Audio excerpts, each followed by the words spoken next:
Assalamualaikum warahmatullahi wabarakatuh. Perkenalkan, nama saya Mutmainah Yusra Hidayah dengan NIM 30500122032. Baiklah, pada kesempatan kali ini saya akan mempresentasikan yaitu materi tentang sejarah perkembangan Islam di Indonesia. Eksistensi Islam di Indonesia yang menjadikannya sebagai agama dengan pemeluk paling banyak memiliki keunikan tersendiri dalam sejarah berkembangnya. Islam Indonesia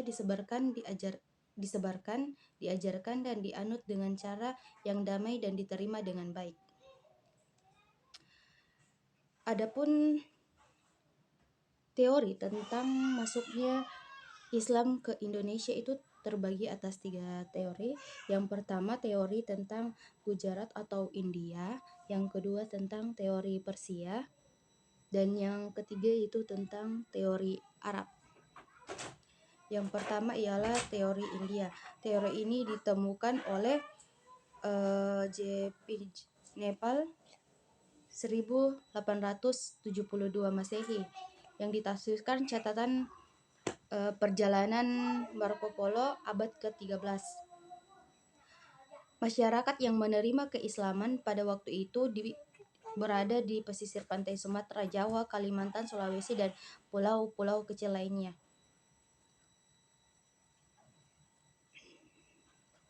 Teori ini mendapat dukungan dari Southaroji yang menjelaskan beberapa hal, yaitu 1.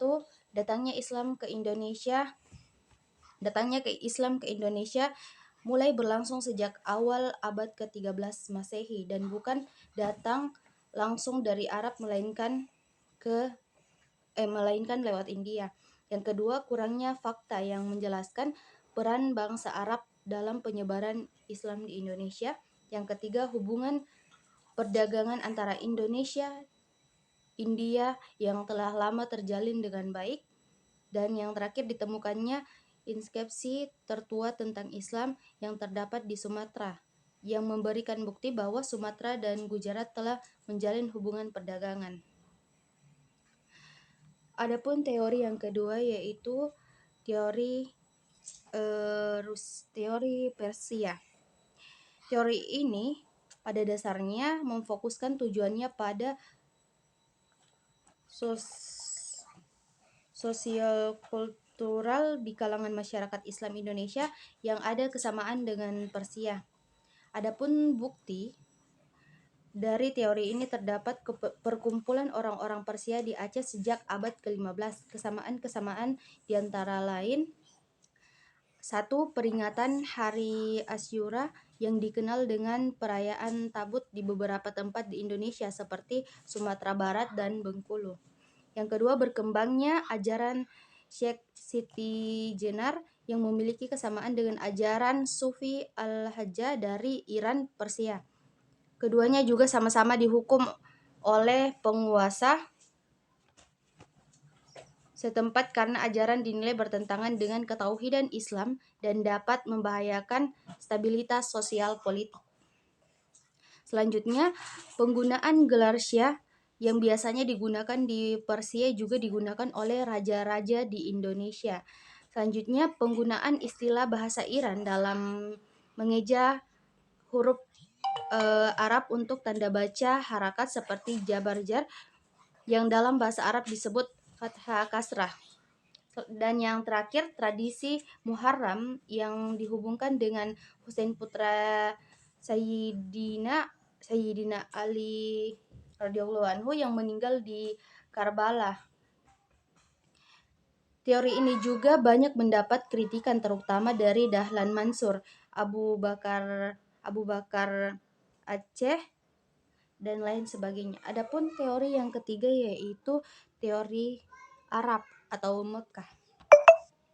Teori ini memperdebat bahwa Islam masuk ke Indonesia berasal dari Arab atau Mekah pada abad ke-7, menegaskan bahwa Islam sudah masuk wilayah timur yakni Cina dan sekitarnya pada abad pertama Hijriah. Cina yang dimaksudkan pada abad pertama Hijriah adalah gugusan pulau-pulau di timur jauh termasuk Kepulauan Indonesia. Adapun teori Mekah muncul ketika teori Gujarat mendapat banyak kritikan oleh para sejarawan karena kelemahan argumen. Kritikan tersebut datang dari berbagai sejarawan seperti dari Indonesia, Malaysia, India, Australia, dan Prancis. Adapun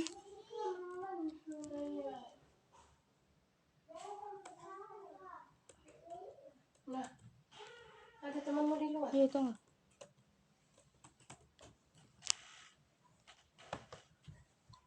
Adapun pola penyebaran Islam di Indonesia, yang pertama melalui perdagangan, yang kedua melalui perkawinan, yang ketiga melalui politik, yang keempat melalui pendidikan, yang kelima melalui kesenian dan budaya, dan yang terakhir ialah tasawuf.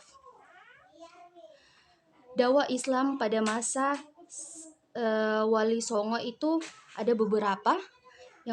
Adapun para Wali Songo dan peranannya serta bentuk dakwanya antara lain, yang pertama ialah Sunan Gresik atau Maulana Malik Ibrahim,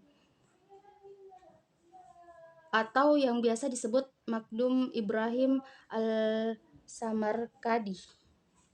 Metode dakwah yang dilakukannya dengan cara mendirikannya masjid di Gresik, kemudian mendampingi dan mengajak Raja Majapahit masuk agama Islam. Yang kedua, Sunan Ampel atau Raden Rahmat. Metode dakwah yang dilakukan seperti mendirikan masjid sebagai pusat dakwah dan pendidikan di dekat pelabuhan yang merupakan tempat strategis. Melalui fakta kedekatan dengan kerajaan dan bangsawan membuat Sunan Ampel lebih mudah dikenal dan mudah dalam menyebarkan ajaran Islam. Yang ketiga, Sunan Giri atau Muhammad Ainul Yakin. Dia mendirikan pesantren. Pesantren tersebut digunakan sebagai tempat pendidikan, pengembangan masyarakat, bahkan sebagai pusat politik ketika melepaskan diri dari Majapahit. Selanjutnya Sunan Bonang atau Maulana Makdum Ibrahim. Dakwah Sunan Bonang memandukan ajaran agama dengan kesenian seperti gamelan boang yang dipukul dengan kayu kemudian menabuhnya sehingga menyentuh hati rakyat sekitar. Yang selanjutnya Sunan Rajarat atau Raden Kosim. Yang keenam Sunan Kalijaga Raden Said. Dan yang ketujuh Sunan Gunung Jati atau Syarif Hidayatullah. Yang kedelapan Sunan Kandus atau Ja'raf Sadiq. Dan yang kesembilan Sunan Muria atau Raden Umar Said. Adapun peran organisasi keagamaan Indonesia, yang pertama ialah Muhammadiyah. Muhammadiyah sendiri adalah satu organisasi yang pertama, yaitu organisasi Muhammadiyah didirikan oleh Kiai Haji Ahmad Dahlan di Yogyakarta tanggal 8 November 1912. Yang kedua ialah Nahdlatul Ulama. Nahdlatul Ulama lahir pada tanggal 31 Januari 1926 di Surabaya. Pada dasarnya sebelum NU lahir sudah dahulu suatu komunitas jamaah yang memiliki aktivitas sosial.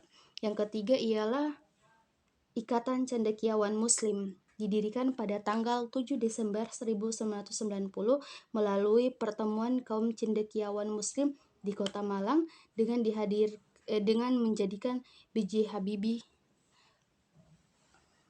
Baiklah, jadi kesimpulan dari materi kali ini ialah masuknya agama Islam ke Indonesia jika ditilik dari sejarahnya mengalami beberapa perdebatan mengenai awal kedatangannya. Teori Arab Mekah, teori Persia, dan teori Gujarat menjadi poin yang sama satu sama lain. Walaupun beberapa hal di dalamnya disisipi beberapa kepentingan politik, namun adanya ketiga teori besar tersebut memberikan pemahaman kepada umat Islam di Indonesia pada saat itu bahwa teori tersebut saling menyampurkan, sebagaimana pendapat Buya Hamka bahwa bukti kuat terdapat pada teori Arab atau Mekah. Islam sudah masuk ke Indonesia yang dibawa oleh para saudagar Muslim, sedangkan orang-orang Persia dan Gujarat datang berikutnya. Sampai saat ini Islam di Indonesia terus terjaga terus terjaga eksistensinya menjadi agama mayoritas. Hal ini juga tidak luput dari peran-peran organisasi masyarakat yang seperti tadi saya sebutkan, Muhammadiyah, Nahdlatul Ulama, dan Ikatan Cendekiawan Muslim. Sekian yang dapat saya sampaikan, kurang dan lebihnya mohon dimaafkan. Wassalamualaikum warahmatullahi wabarakatuh.